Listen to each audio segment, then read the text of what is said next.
आज फाल्गुनी बहुत ज्यादा खुश थी क्योंकि घर में उसकी देवरानी जो आ रही थी। और ऐसे ही फाल्गुनी अपनी सास सुमित्रा के साथ आरती की थाली लेकर खड़ी हुई होती है कि तभी झुमरी अपने पति प्रदीप के साथ गाड़ी में से उतरती है और कहती है, हमारा इतना बड़ा घर है, हमें तो पता ही नहीं था। सच में हम तो बड़े भागों वाले हैं जो हमारी शादी इतने बड़े घर में हो गई। बस घर देखकर ही खुश नहीं होते बहू, घर वाले भी बहुत अच्छे हैं। तुम घर के अंदर प्रवेश तो करो, हम तुम्हें अपने जैसा प्यार देंगे। फाल्गुनी जैसे ही अपनी देवरानी को देखती है तो उसके सारे सपनों पर पानी फिर जाता है। उसने तो सोचा था कि उसकी देवरानी समझदार पढ़ी लिखी होगी, लेकिन झुमरी तो गांव की थी। फाल्गुनी अपने मन में कहती है, ये क्या, देवर जी तो इस देहाती से शादी करके इसे घर लेकर आ गए हैं। अब मैं आस पड़ोस में क्या मुंह दिखाऊंगी कि इतनी गवार देवरानी आई है मेरी। फाल्गुनी उस समय कुछ भी नहीं कह पाती क्योंकि उसके पास शब्द ही नहीं थे। उसे बस बहुत अजीब लग रहा था। ऐसे ही अगले दिन झुमरी की पहली रसोई की रस्म होती है। वो रसोई में लिट्टी चोखा, चावल और दाल बनाकर तैयार कर देती है।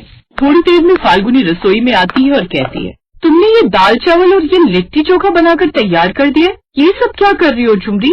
मैंने सोचा था कि तुम घर की नई बहू हो और आज तुम्हारी पहली रसोई है तो तुम कुछ अच्छा और नया बनाओगी। ये कैसी बात करती है आप जेठानी जी, अच्छा खाना ही तो बनाया है। अरे ये खाना हमारे गांव में वर्ल्ड फेमस है, आप भी एक बार खाकर तो देखो, आपको बहुत ही पसंद आएगा। दाल चावल में स्पेशल क्या हो सकता है, ये तो वही नॉर्मल दाल चावल है जो कि हर घर में बनता है। आप जैसे शहरी लोग समझ नहीं पाते होंगे ना कि अच्छा खाना किसे कहते हैं। आपको तो वही सब खाने की आदत है, कहाँ बोलते हैं उसको, बर्गर, सैंडविच और जीजा।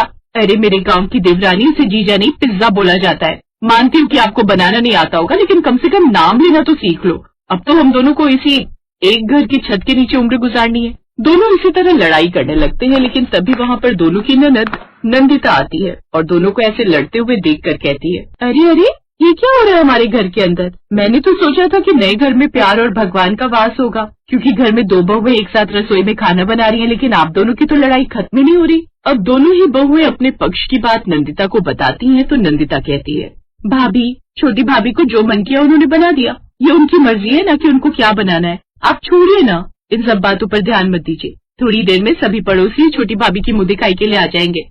नंदिता इस तरह अपनी भाभी और छोटी भाभी के बीच के झगड़े को शांत करवा देती है। ऐसे ही कुछ दिन गुजरते हैं। एक दिन फाल्गुनी पूरे घर में खड़े होकर पोछा मार रही होती है। तभी झुमरी वहाँ आती है और कहती है, अरे जेठानी जी, ई क्या कर रही हो? तुम्हें नजर नहीं आ रहा? ओलंपिक की तैयारी कर रही हो। एक दिन तुम्हें भी ऐसे गोल गोल घुमाकर इस घर से लात मारूंगी जैसे इसे पोछे को मार रही हूँ। अरे जेठानी जी, वो सब तो हमें पता है कि आप हमें ज्यादा खास पसंद नहीं करते, लेकिन आपको इतना नहीं पता कि खड़े होकर पोछा लगाने पर घर की बरकत जाती है। आपको बैठकर पोछा लगाना चाहिए। ये बात सुनकर फाल्गुनी के तन बदन में आग लग जाती है। आज तक उसकी सास ने उसे नहीं टोका था और कल की आई हुई देवरानी उसे सीख दे रही थी। फाल्गुनी का चेहरा गुस्से से लाल हो जाता है और वो कहती है, अब तुम मुझे बताओगी कि मुझे पोछा कैसे लगाना है? तुम्हें इस घर में 4 दिन हुए आए हुए और मुझे 4 साल, इसलिए मैं जैसे अपना काम करना चाहती हूँ करने दो। अगर मेरे काम से इतनी दिक्कत है तो खुद करो। जेठानी जी, हम आपके बदले पोछा काहे लगाए? हमने पूरे घर में झाड़ू मारी है। दोनों फिर से लड़ाई करने लगते हैं। तभी वहाँ पर उनकी सास सुमित्रा आ जाती है और कहती है, बस यही दिन देखना रह गया था कि 2 बहुएं भी घर का एक एक काम गिनने लगेंगी और एक एक काम को गिनकर आपस में लड़ाई करेंगी। इससे पहले कि तुम दोनों बंटवारे की कगार पर आ जाओ, हमें इस लड़ाई को सुलझाना ही होगा। अब ऐसा ही होता है। सोफे को मंच बनाया जाता है। एक साइड पर छोटी बहू बैठी है और दूसरी तरफ बड़ी बहू बैठ जाती है। सास बीच में बैठ जाती है और नंदिता वकील की तरह अपनी माँ के बगल में बैठी हुई थी।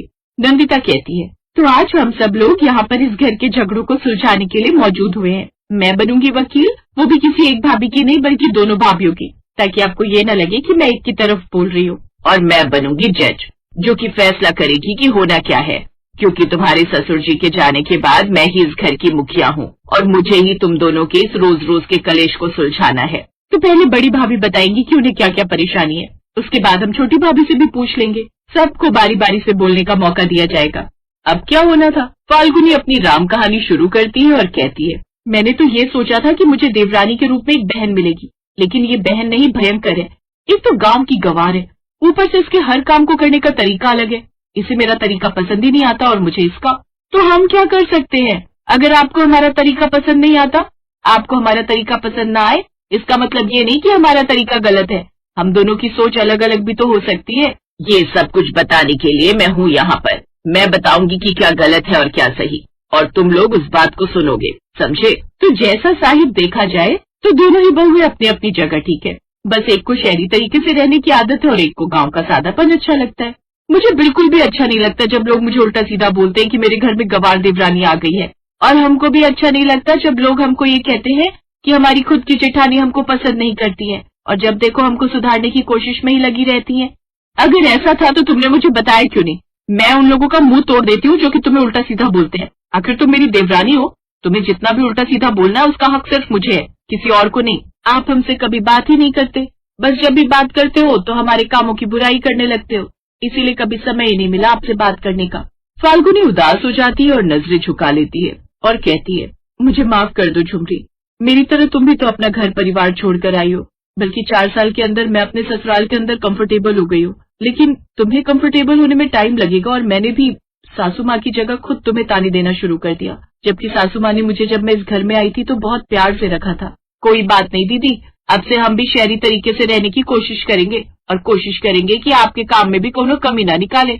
दोनों ही जज बनकर बैठी हुई सास और वकील बनकर बैठी हुई ननद हैरान रह जाती हैं, क्योंकि उन दोनों की बिल्कुल भी चल ही नहीं रही थी, और देवरानी जेठानी अपना फैसला आपस में ही सुलझा लेती हैं। तभी सुमित्रा अपने गले की खराश को ठीक करते हुए कहती है, कोई मेरी बात भी तो सुन लो, यहाँ पर जज बैठाया क्यों है अगर तुम्हें जज की बात सुननी ही नहीं है तो? क्योंकि अब हमें किसी भी जज की जरूरत नहीं है, हम दोनों देवरानी जेठानी ने खुद ही अपना फैसला कर लिया है और अब हमारे बीच में कोई लड़ाई नहीं है। क्यों देवरानी जी? हाँ जेठानी जी, अब हमारे बीच सब कुछ सही है, पर आप दोनों का धन्यवाद, क्योंकि आप दोनों हमारी ये बैठक नहीं करवाती तो शायद हम दोनों कभी एक दूसरे का पक्ष जान ही नहीं पाती और हमेशा एक दूसरे से ऐसे ही लड़ाई करती रहती। इसमें दो बहुओं के झगड़े में वकील और जज बने सास और ननद एक दूसरे का मुंह देखते रह जाती हैं, और दोनों देवरानी जेठानी जो इतने महीनों से लड़ रही थी खुद ही अपना झगड़ा सुलझा लेती हैं।